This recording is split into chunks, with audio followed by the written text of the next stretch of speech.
महाकुंभ, हमारी पीढ़ी को यह सौभाग्य मिला कि हम इस महाकुंभ को देख पा रहे हैं। कैसे देख रहे हैं इस महाकुंभ को? कितना दिव्य, भव्य और बहुत मुश्किल से मिलने वाला समय है। देखो सपना, कुंभ तो 4 हैं: हरिद्वार, तीर्थराज प्रयाग, उज्जैन और नासिक। लेकिन तीर्थराज प्रयाग उत्तर प्रदेश का जो महाकुंभ है, यह अत्यंत महत्वपूर्ण इसलिए है कि यहाँ अक्षय वट है। यहाँ गंगा, यमुना, सरस्वती का त्रिवेणी है, संगम है। और तीर्थराज प्रयाग है, ये तीर्थों के राजा हैं, तीर्थों के राजा हैं। तो उस कारण तीर्थराज प्रयाग का जो कुंभ है, ये दिव्य, भव्य और विशाल होता है।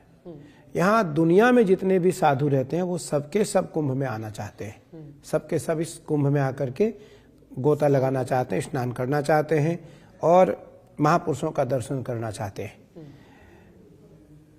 तीर्थराज प्रयाग बताया गया है कि अक्षय वट, बट विश्वास अचल निज धर्मा, तीर्थ राज समाज सुकर्मा, सुकृति विभू सुकृति संभूतन, विमल विभूति मंजुल मंगल मोद प्रसूति, जन मन मंजू मुकुर मलहरणी, किए तिलक गुण गण बस करणी। यहाँ जो बट विश्वास है वो धर्म की छाया है, सनातन धर्म की छाया है। बरगद का वृक्ष है। भगवान कृष्ण कहते हैं मैं वृक्षों में पीपल हूँ, मैं वृक्षों में पीपल हूँ। लेकिन भगवान कृष्ण ने ये नहीं कहा मैं वृक्षों में बट हूँ। उन्होंने कहा बट तो धर्म की छाया है, मैं धर्म की छाया, मुझसे भी बड़ा बरगद का जो बरगद की तनी है वो है। और भगवान कृष्ण बार बार इस चीज को कहते हैं कि गंगा, यमुना, मैं नदियों में गंगा हूँ, मैं नदियों में गंगा हूँ, नागों में वासुकी हूँ, हाथियों में ऐरावत हूँ, घोड़ा में उचस सर्वा हूँ, मैं सिद्धों में कपिल हूँ, मैं मानवों में राजा हूँ, मैं महीनों में मार्गशीर्ष हूँ। यहाँ जो माघ का महीना होता है प्रतिवर्ष, उसमें यहाँ कल्पवास करते हैं लोग, माघी कल्पवास करते हैं, माघ मेला लगता है। तीर्थराज प्रयाग का जो कुंभ है, वो कुंभ इसलिए अत्यंत महत्वपूर्ण है कि तीर्थराज प्रयाग तीर्थों के राजा हैं। और इस समय सारे तीर्थ प्रयाग में होंगे, सब देवता, सब तीर्थराज अपने राजा के आमंत्रण पर, जिस प्रकार आज उत्तर प्रदेश सरकार, आचार्य, हम सब बड़े बड़े लोगों को आमंत्रित कर रहे हैं, उसी प्रकार तीर्थराज प्रयाग के भी गण सभी तीर्थों को आमंत्रित कर रहे होंगे। और इस कुंभ में, तीर्थराज प्रयाग में सभी तीर्थ आकर के यहाँ निवास करेंगे। इसलिए यहाँ का महत्व अत्यंत महत्वपूर्ण और बढ़ जाता है, अधिक महत्व इसका और बढ़ जाता है। महाराज जी, मैं अगर मुझे घर में बताया जाएगा तो मैं जानती हूँ, लेकिन कई लोग अखाड़े तो जानते हैं, लेकिन कितने अखाड़े, कौन कौन से अखाड़े, हर अखाड़े के अलग अलग महंत। और मैंने जो सुना, आप मुझे सही कीजिएगा अगर मैं सही हूं गलत, कि 10 हैं सन्यासी अखाड़े और 3 हैं वैष्णव अखाड़े। तो अब मैं चाहती हूं कि आपके माध्यम से, हमारे माध्यम से, हमारे कैमरे के माध्यम से, हमारे चैनल के माध्यम से पता चले कि भाई ये है सन्यासी अखाड़े, ये है वैष्णव अखाड़े, और अंतर है, और बहुत बड़ा अंतर है। नहीं सपना, सन्यासियों के 7 अखाड़े हैं बेटा। अच्छा, सन्यासियों के 7 अखाड़े हैं, 7 सन्यासियों के 7 अखाड़े हैं। उसमें निरंजनी, जूना, महानिर्वाणी, अटल, आनंद, आवाहन और अग्नि, ये 7 अखाड़े सन्यासियों के हैं। उसमें 7 के आचार्य अलग अलग हैं। आप कहो तो मैं 7 का आचार्य का नाम बता दूं। निरंजनी का आचार्य मैं स्वयं हूँ।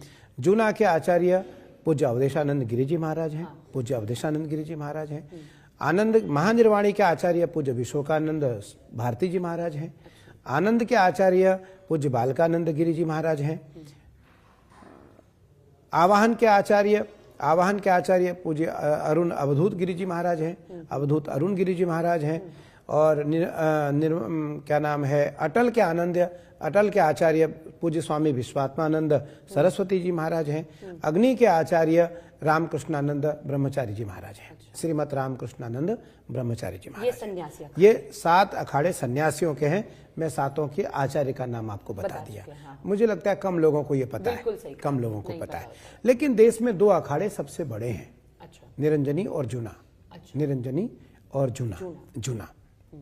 उसके बाद 3 वैष्णवों के अखाड़े हैं, दिगंबर, निर्वाणी अणी, दिगंबर और निर्मोही। 2 उदासियों के अखाड़े हैं।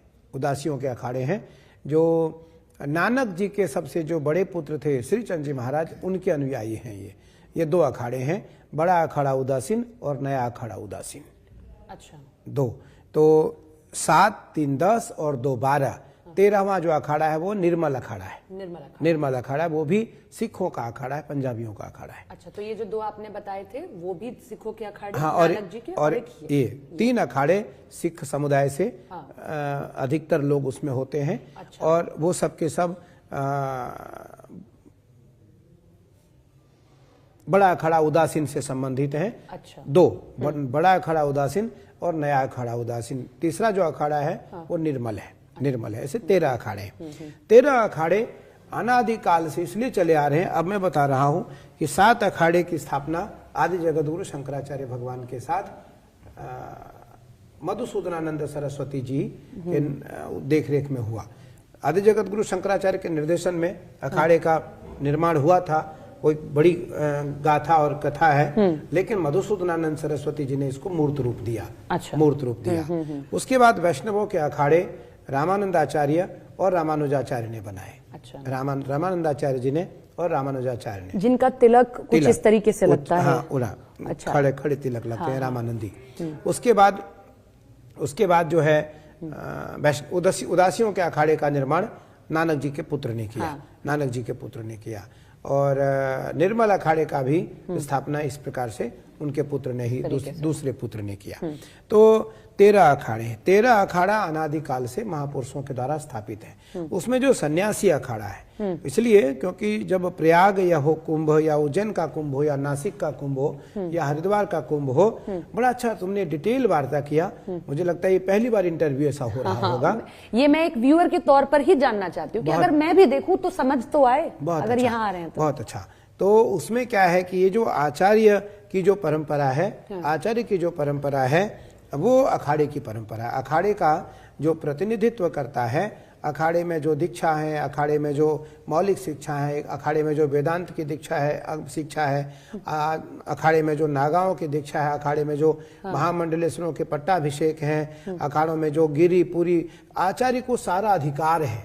अच्छा, मतलब जैसे अभी आप आचार्य हैं जी, आप आचार्य की गति, आपको अधिकार है ये? पूरा अधिकार है। अच्छा। हम 10 के 10 हमारे यहाँ 10 मढ़ियां होती हैं। मणियां 10 नामा सन्यासी हैं, 14 मढ़ियां होती हैं। 14 मढ़ी हैं, 10 नामा सन्यासी हैं। गिरी, जैसे मैं गिरी हूँ, तो गिरी, पूरी, भारती, वन, अरण्य, आश्रम, तीर्थ और सरस्वती। अच्छा, ठीक है। उसके बाद आनंद, स्वरूप, चेतन और प्रकाश। अच्छा। ये 10 नामा सन्यासी हैं। 13 मढ़ियां होते हैं। 13 मढ़ियां होते हैं 3 अखाड़ों में।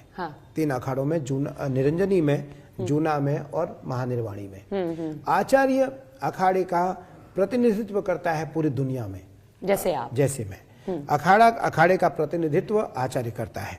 और कुंभ में जो निरंजनी अखाड़ा हमारा अखाड़ा है, वो पूरा एक डिसिप्लिन को पालन करता है। हम कभी डिसिप्लिन, अनुशासन, हमारा अखाड़ा कभी अनुशासन को नहीं तोड़ता है। जैसे पहला स्नान होगा, तो पहले स्नान में सबसे पहले हमारे निशान स्नान करेंगे, हमारे देवता स्नान करेंगे। हमारे देवता अलग अलग होते हैं। जैसे आप निरंजनी के देवता, निरंजनी के जो आराध्य देव हैं, वो भगवान कार्तिक हैं। भगवान शिव के ज्येष्ठ पुत्र, बड़े पुत्र कार्तिक हैं। जो आनंद के देवता हैं, जो जूना के देवता हैं, वो अलग अलग हैं। जूना के देवता दत्तात्रेय भगवान है। अच्छा, सब अखाड़ों के अलग अलग देवता अलग अलग होते हैं, सबके देवता अलग अलग होते हैं। अच्छा। सबसे पहले हमारे देव स्नान करेंगे, उसके बाद हमारे निशान स्नान करेंगे, फिर आचार्य अपने देवताओं को स्नान कराता है, फिर आचार्य स्नान करेगा, फिर हमारे साथ पूरा हमारा अखाड़ा स्नान करेगा। अखाड़ा स्नान करेगा। अब इसके साथ एक सवाल ने जन्म लिया। मान लीजिए ये जो हमारे कैमरामैन पीछे खड़े हैं जी। आज ये गृहस्थ जीवन में हैं और ये चाहते हैं कि अब मुझे आना है इस वाले जीवन में, या कोई छोटा बच्चा है बचपन से चाह रहा है, आपको देखा सुना, अब उसकी मोहमाया रही नहीं है, उसने चाहा कि मैं आऊं अब यहां सन्यासी हो जाऊं, कैसे होगा? क्या परंपरा है? क्या छोड़ना पड़ेगा? कैसे रहना पड़ेगा?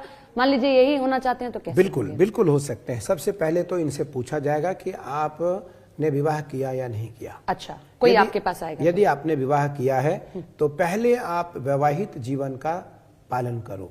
अच्छा। विवाहित धर्म जीवन का पालन करो। बच्चे आपके छोटे छोटे हैं, आप उसको छोड़ के सन्यासी नहीं बन सकते। नहीं बन सकते। नहीं बन सकते। अच्छा। जब तक आपकी मम्मी, आपकी माताजी और आपकी पत्नी अनुमति न दे। अच्छा। आपकी पत्नी और आपकी माताजी की अनुमति चाहिए। फिर उनके द्वारा एक एफिडेविट चाहिए। एफिडेविट चाहिए। अच्छा। एफिडेविट चाहिए, स्टैंप वाला, एकदम स्टैम्प वाला रजिस्टर्ड एफिडेविट चाहिए। अच्छा। कि आज के बाद इस बेटे पर मेरा कोई अधिकार नहीं होगा। अच्छा। इस बच्चे पर मेरा कोई अधिकार नहीं होगा। और बच्चे से भी एक एफिडेविट लिया जाएगा कि आज के बाद आप घर नहीं जाओगे, पत्नी को पत्नी नहीं कहोगे और आप अपनी जन्मभूमि में नहीं जाओगे। अच्छा। घर से आपका कोई लेन देन नहीं होगा। अच्छा। किसी प्रकार का 1 रुपए का भी आप लेन देन पत्नी और बच्चे के साथ, मम्मी और पिता के साथ नहीं करेंगे। हालांकि सन्यास जीवन में एक अधिकार जरूर मिलता है कि अगर जब तक माताजी हैं तब तक सन्यासी घर में जाकर के अपनी माँ को प्रणाम कर सकता है। अच्छा। लेकिन जन्मभूमि नहीं जाएगा वो। अच्छा। जन्मभूमि नहीं जाएगा। माँ को कहीं बुलाएगा, माँ को आश्रम में बुलाया या माँ को कहीं, लेकिन परंपरा है। मेरा मानना है कि बिल्कुल सन्यासी को घर से कोई संबंध नहीं रखना चाहिए। तो इससे पूछा जाएगा, फिर इसका संस्कार होगा। पहले इसको हम अलग अलग उसमें कुटीचर हैं, उसमें परमहंस हैं, हंस हैं, यति हैं, कुटीचर हैं, ये सब धीरे धीरे इसको बनाते चलेंगे। फिर ये क्या पद है? पद है, प्रमोशन का। फिर इसको बाद में हम सन्यास देंगे लास्ट में। अच्छा। सन्यास मोक्ष धर्म का मूल मार्ग है। अच्छा। और सन्यास लेने से पहले व्यक्ति को संकल्पित होना पड़ता है कि मैं आज के बाद अपने किसी भी भौतिक जीवन का कोई भी पालन नहीं करूंगा, मैं संपूर्ण भोग का त्याग करता हूं। अच्छा। और आज इसका पिंडदान हो जाएगा।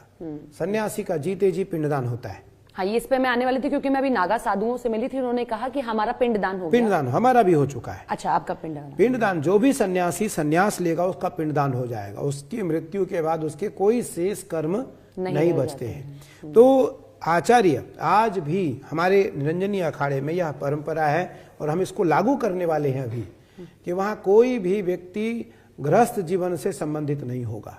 बिल्कुल नहीं। कोई भी व्यक्ति घर द्वार से संबंधित नहीं होगा।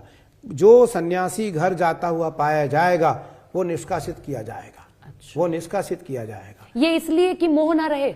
मोह ना रहे, केवल एक काम रहे, समाज और धर्म।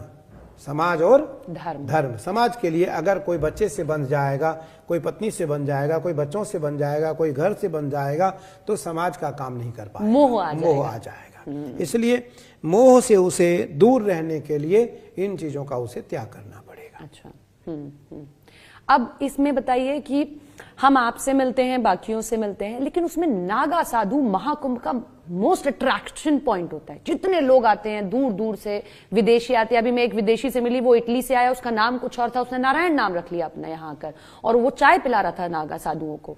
नागा साधु का एक रहस्यमय लोक है कि कुंभ से पहले कहाँ होते हैं, कुंभ हुआ तो क्या उनकी चीजें हैं, और कुंभ के बाद कहाँ चले जाते हैं, और कैसे बनते हैं नागा साधु। देखो, नागा बनने का बहुत बड़ा एक प्रक्रिया है, बहुत बड़ी प्रक्रिया है। और नागा हम बनाते हैं।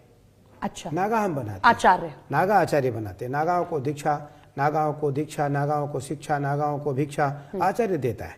अच्छा। अब जब अभी नागा हमारे शिविर में बनेंगे, अभी कुंभ में प्रयाग बनते में हैं? बनते हैं। अच्छा। लेकिन वहाँ किसी की एंट्री नहीं है। वहाँ अच्छा। कोई मीडिया नहीं जा सकता, वहाँ कोई अदर व्यक्ति नहीं जा सकता है। वहाँ केवल नागा होते हैं। अखाड़े के कुछ श्रीमहंत, हमारे श्रेष्ठ बड़े श्रीमहंत होते हैं और आचार्य होते हैं। अच्छा। आचार्य होते हैं। उनको प्रातः काल 3 दिन की दीक्षा है, वो 3 दिन का क्रम है। पहले दिन उनके संस्कार होते हैं, दूसरे दिन उनका कर्मकांड होता है, अच्छा। तीसरे दिन प्रातः काल में उनको दीक्षा दी जाती है। अच्छा। गंगा में, गंगा के तट पर खड़े होकर के उनको परमहंस की दीक्षा दी जाती है, नागा की दीक्षा दी जाती है और वेदांत की उनको दीक्षा दी जाती है। और उनका एक ही कर्मकांड होता है, एक ही कर्म होता है, राष्ट्र धर्म रक्षा के लिए यज्ञ करना। अच्छा। राष्ट्र धर्म के लिए जो वो आहुति जलाए रहते हैं हर वक्त, बस जो जाके विश्व कल्याण के लिए उसमें वो यज्ञ करते हैं। परम तपस्वी होते हैं वो। अच्छा। परम तपस्वी होते हैं। लेकिन उनके जो गुरु होते हैं वो आचार्य होते हैं। उनके जो गुरु होते हैं वो आचार्य होते हैं। तो इसलिए आचार्य को श्रेष्ठ रहने की जरूरत है, क्योंकि नागा बहुत तपस्वी होते हैं हमारे यहाँ। नागा हमारे बहुत तपस्वी होते हैं, नागा हमारे यहाँ बहुत त्यागी होते हैं। तो उनको दीक्षित करने के लिए आचार्य को परम तपस्वी होना पड़ता है। क्या उनसे डर कर रहना चाहिए कि आप उनको रुष्ट ना करें? क्योंकि मैंने नागा साधुओं के भीतर वो एक वो देखा है, हम भी जब जाते हैं तो उनसे परमिशन ले लेते हैं या उनको पहले पूछ लेते हैं। डर रहता है कि कहीं अगर इन्होंने शाप दिया या कुछ कहा तो भाई जिंदगी में दिक्कत हो सकती है। देखो, डरने की कोई आवश्यकता नहीं है, डरने की आवश्यकता नहीं है।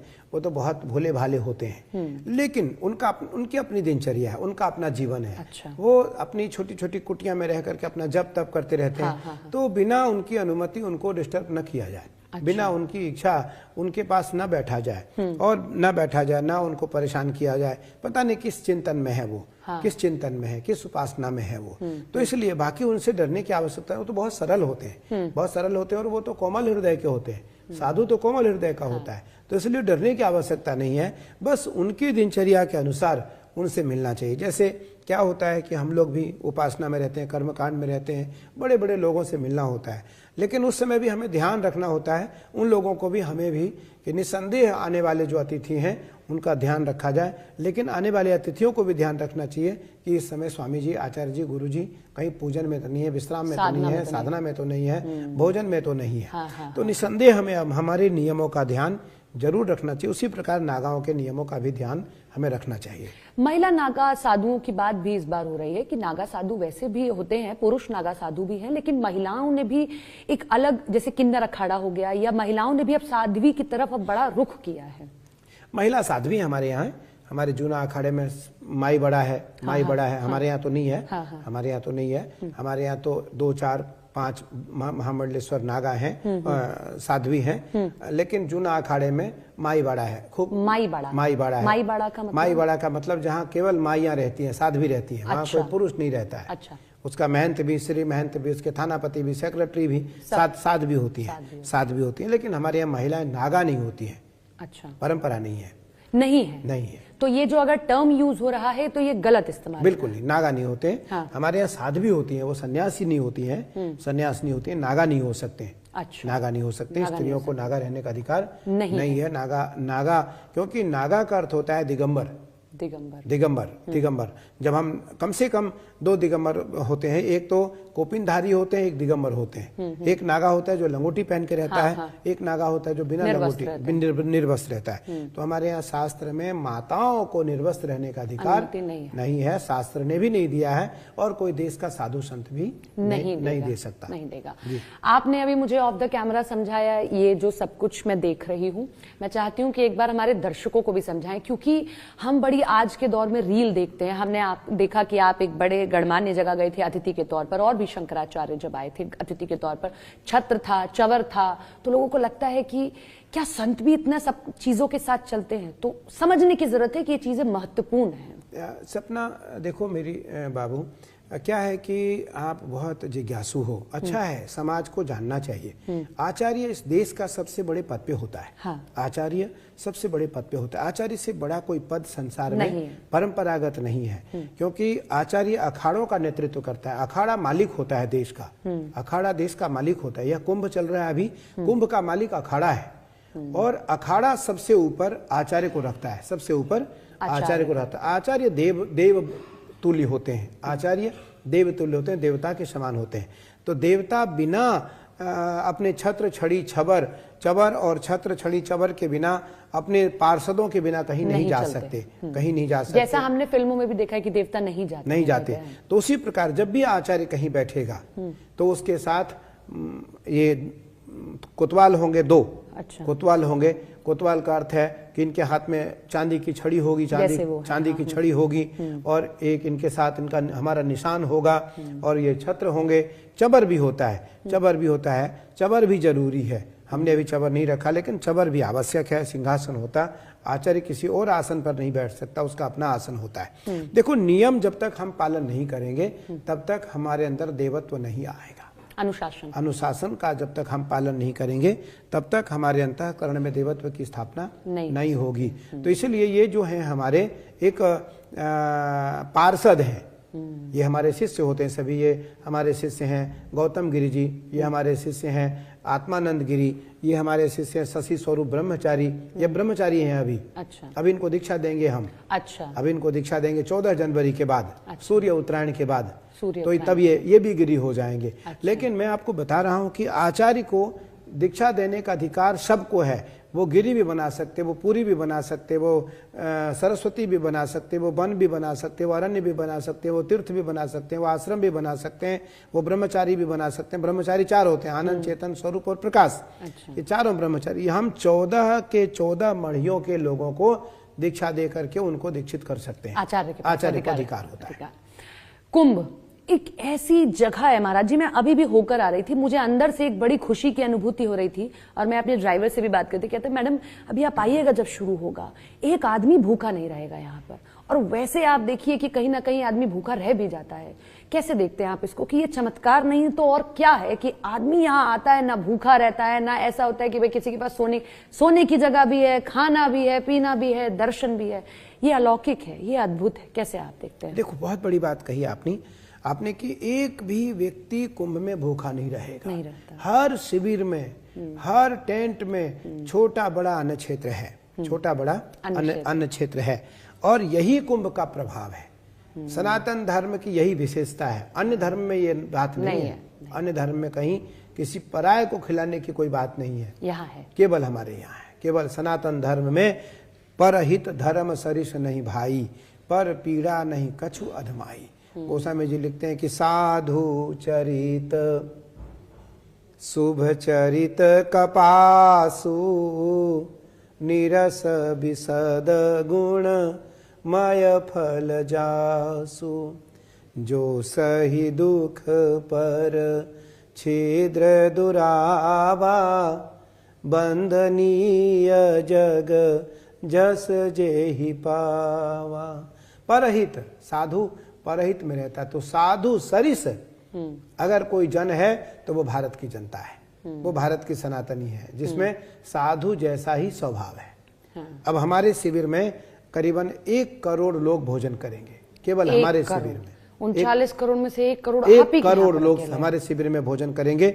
हमारे जो शिविर व्यवस्थापक हैं उन्होंने तय कर लिया है 1 करोड़ लोग हमारे यहाँ भोजन। कोई शुल्क या निःशुल्क? निःशुल्क, कोई शुल्क नहीं, निःशुल्क। हमारे शिविर में कोई शुल्क नहीं है। दुनिया के छोटे और बड़े सभी लोग आ रहे हैं, सब निःशुल्क है, कोई शुल्क नहीं है, कोई शुल्क नहीं है। सब दानदाताओं के द्वारा हमारा शिविर लग रहा है। बड़े बड़े छोटे बड़े सभी जो लोग हैं उनके द्वारा शिविर लग रहा है। दुनिया के सभी छोटे बड़े लोग आ रहे हैं, लेकिन कोई शुल्क नहीं है, निःशुल्क है। निवास भी निःशुल्क है, भोजन भी निःशुल्क है, और गाड़ी घोड़ा भी अगर किसी को प्रयाग से हमारे जो शिविर में रहने वाले लोग हैं उनको अगर प्रयाग से वाराणसी जाना है, अयोध्या जाना है, तो उनको गाड़ी ड्राइवर भी दिया जाएगा। जाओ घूम के आओ आप। वो इसलिए कि जो विदेशी आ रहे हैं, स्वदेशी आ रहे हैं, उनके मन में एक भाव जगे भारत के लिए कि भारत स्वधर्मावलंबी भी है और सेवा सरिस भाव भी भारतीयों के पास है। और हमारे शिविर में साउथ के सारे पूजन पद्धति हैं। इस बार यंत्रार्चन है, गुड़ती पूजा है, श्रीयंत्र पूजा है, काल सर्प बलि पूजा है, और अभिषेक है, नित्य अभिषेक है, नित्य यज्ञ है, नित्य भगवती की अभिषेक है। इस प्रकार से दैनिक यज्ञ है अपने शिविर में, दैनिक यज्ञ है। और दैनिक नित्य दोनों समय मिला करके 9 से 10 हजार लोग भोजन करने वाले हैं। 9 से 10 हजार लोग भोजन करने वाले हैं। और मेरा प्रयास है कि मैं अपने शिविर को, क्योंकि 2 बड़ी बड़ी कथाएं हैं हमारे शिविर में। पहली कथा 19 तारीख से है। अच्छा। 19 जनवरी से 26 जनवरी आचार्य मृदुल कृष्ण गोस्वामी गौरव गौरव कृष्ण गोस्वामी के पिता, हाँ। जिन्होंने भजन गाया राधे राधे रटे चलो आएंगे बिहारी, उनकी कथा है, पहली कथा उनकी है। 19 जनवरी से 26 जनवरी विशाल कथा है, विशाल कथा है। फिर 31 जनवरी से 6 फरवरी तक हमारी कथा है, भागवत कथा हमारी कथा है। मुझे लगता है उस कथा में दुनिया के सभी छोटे बड़े लोग आएंगे, अलग अलग राज्यों से, अलग अलग देशों से आएंगे। अभी नाम तो इसलिए नहीं बताऊंगा, सबका कंफर्मेशन आ रहा है, सबकी तय आ रहा है। आप निमंत्रण देके आए? निमंत्रण सबको देकर आए। लेकिन मेरा केवल एक उद्देश्य है, यज्ञ और भोजन।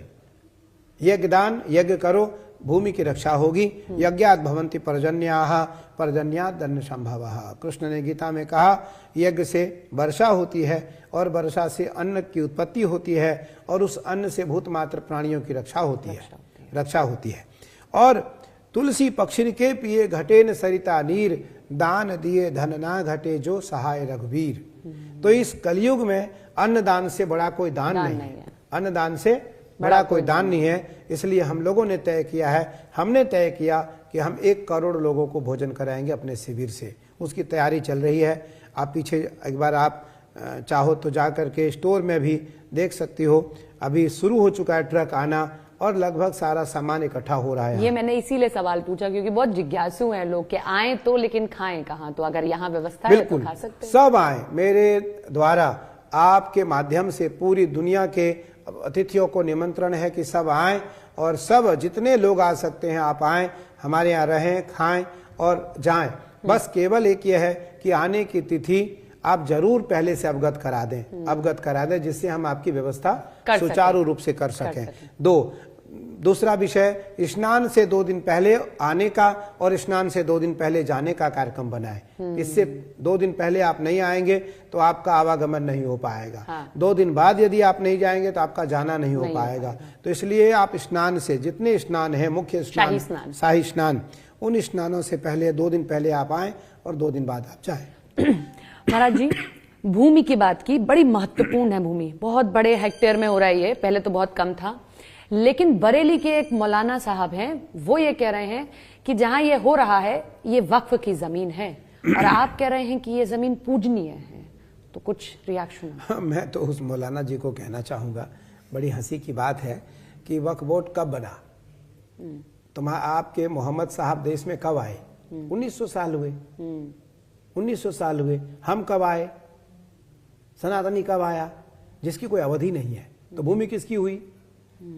हाँ, आपके जितने लोग आए वो आक्रांता हुए, आपके जितने राजा आए वो आक्रामक हुए, वो हत्या करने वाले हुए, आतताई हुए, बलात्हरण करने वाले हुए। नहीं तो 1900 साल हुआ है मोहम्मद को आए 1900 साल हुए हैं। हमारे तो अनगिनत है, हमारे तो गिना नहीं जा सकता हम कितने साल से हैं, कितने सदियों से हैं। तो इसलिए हमारी भूमि को आपने कब्जा कर रखा है। आज जो वक्फ बोर्ड की भूमि कह रहे हो आप, वो आखिरकार किसी न किसी मठ, मंदिर और परंपरा की भूमि है। नहीं, वो तो कह रहे हैं कि कहीं भी मस्जिद बनाए, आप कह रहे हैं यहाँ खुदाई कर दो, शिवलिंग निकल आएगा, क्योंकि आपकी सरकार है, आपका राज चल रहा है, तो आप मनमानी कर। बिल्कुल सरकार नहीं। अच्छा, आप ये बता दो, दुनिया में कौन सी ऐसी नदी है जिस नदी का जल खराब ना होता हो? गंगा जल का नहीं। गंगा जल का खराब नहीं होता है, तो मक्का का जल खराब नहीं होता। गंगा का संबंध मुसलमानों से क्या है? कुछ नहीं है, ये तो उसको नहर मानते हैं।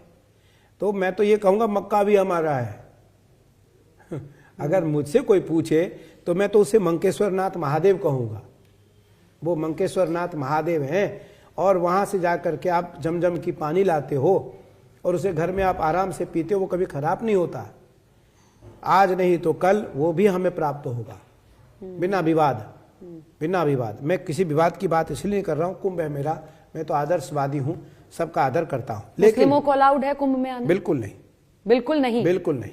अच्छा, बिल्कुल नहीं, बिल्कुल नहीं। इसलिए नहीं कि इनका भाव ही गलत है, इनकी सोच ही गलत है, इनकी मनसा ही गलत है, इनकी जो मनोवृत्ति है वही गलत है। मुझे ऐसा कभी नहीं था कि ये नहीं आते थे, इनका आदर होता था, सत्कार होता था, लेकिन इन्होंने खुद अपना तिरस्कार खुद करवाया है। और आज सुप्रीम कोर्ट से राम मंदिर के लिए हारे, काशी भी हारेंगे। मथुरा भी हारेंगे, क्योंकि वो है तो हमारा। वो ये कहते हैं कि आप ये सब कहने की हिम्मत इसलिए आई क्योंकि योगी आदित्यनाथ सूबे के मुखिया हैं, जानबूझकर एक धर्म को टारगेट किया जा रहा है और दूसरे को नहीं किया जाता है। योगी जी कभी इन चीजों में नहीं रहते हैं कि ऐसा हो। योगी जी से पहले भी तो यह बात थी। युद्ध कब से चल रहा है? 500 वर्षों से युद्ध चल रहा है राम जन्मभूमि का। तब तो योगी जी नहीं थे। लेकिन उस समय आपका राज था, आपने हिंदुओं को मारा, बलात् मारा। आपने राम जन्मभूमि के ऊपर आके गुम्बज बनाया, दिख रहा है आज। आपने वाराणसी में ज्ञान वापी पे जाकर के मस्जिद बनाया, आपने मंदिर के शिखर को आपने मस्जिद का रूप दे दिया। मेरा मानना है, मैं इन बातों पे बिल्कुल ध्यान नहीं देता हूं, मेरा एक मानना केवल ये है, आप अच्छे रहोगे आपका सम्मान होगा, आप अच्छे नहीं रहोगे तो आपका तिरस्कार होगा। आप अच्छे से रहो, राष्ट्र तुम्हारा है, राष्ट्र में तुम्हें कोई रहने के लिए मना नहीं करता है, लेकिन राष्ट्र में दो चीजों का सम्मान करो, राष्ट्र का और राष्ट्रध्वज का। राष्ट्र का और राष्ट्रध्वज का सम्मान करो, आपको राष्ट्र में आप आराम से रहो। लेकिन यदि आप इन दोनों का सम्मान नहीं करोगे तो निस्संदेह आपको परेशानी आएगी, सरकार कोई हो। अब बैक टू कुंभ आते हैं। कुंभ आ रहे हैं तो क्या एक गलती ना करें। संत इतने सारे हैं, सबका आशीर्वाद लें, लेकिन हम क्योंकि मनुष्य हैं, आप तो आचार्य हैं, आप देव तुल्य हैं, आप इस बात को भली भांति समझते होंगे और आप हमें समझाएं। एक गलती नहीं करनी चाहिए, अगर ये गलती की तो फिर इसकी क्षमा नहीं होती है। गलती ये ना करें कि बताया गया है कि अन्य क्षेत्रे कृतम पापम पुण्य क्षेत्रे विनश्यति, पुण्य क्षेत्रे कृतम पापम वज्रलेपो भविष्यति। अन्यत्र किया हुआ पाप तीर्थ में आते आते ही वह पाप मिट जाता है, पाप जल करके भस्म हो जाता है। अच्छा। लेकिन तीर्थ में किया हुआ पाप इंद्र के वज्र के समान हो जाता है, उसका कभी क्षय नहीं होता, है। तो इसलिए यहाँ आकर के किसी साधु संतों के प्रति तिरस्कार भाव न रखें, किसी के प्रति किसी को अनादर दृष्टि से या अनादर वाणी से उनका अपमान न करें। जहां जो मिले शिविर में वो प्रसाद खा लें, वहां अच्छा और बुरा न देखें, स्वाद न ढूंढें, अच्छा और बुरा न देखें, और किसी भी प्रकार से हरण की बात न करें कि मेले में आप आए तो कोई अकेला जा रहा है या कोई अकेली हमारी माताएं बहनें जा रही हैं तो उनकी चैन घड़ी आप छीन लें।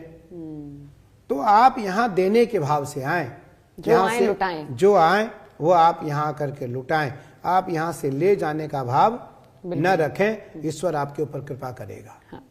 एक जया किशोरी जी ने एक बात, क्या आप, मैं इस बात पे आती हूँ, क्या आप ये मानते हैं कि कलिकाल में पैसा बहुत कुछ है? इसलिए सवाल पूछा क्योंकि जया किशोरी को लेकर, आप जानते होंगे जया किशोरी जी को, उन्होंने वेल्थ को लेकर कहा था कि ये सब मोह माया है, लेकिन बाद में लोगों ने कहा कि अगर मोह माया है तो फिर 1.5 लाख का बैग, कई सारे पैसे और इतनी बड़ी गाड़ियों में नहीं चलना चाहिए। देखो, मैं किसी का नाम नहीं लेना चाहूंगा, आचार्य होने के नाते केवल मेरा एक उद्देश्य है कि पैसे के बिना कोई भी कार्य नहीं हो सकता, लेकिन पैसे सत्कर्म से आए, पैसे सद्धर्म से आए, पैसे जो आए वो भक्तों के द्वारा आए। हम लोगों का शिविर लग रहा है, शिविर में अन्य क्षेत्र चल रहे हैं तो पैसे चाहिए, लेकिन सब भक्त खर्च कर रहे हैं, हमें जरूरत ही नहीं पड़ रहा है किसी चीज का। मैं तो आपके साथ बैठ के आपकी इंटरव्यू दे रहा हूँ और आपकी बातों का उत्तर दे रहा हूँ। शिविर में काम चल रहा है, शिविर में रणदीप जी, पूजा रॉय और सभी जो ऐसे लोग हैं वो अपना काम कर रहे हैं वहाँ।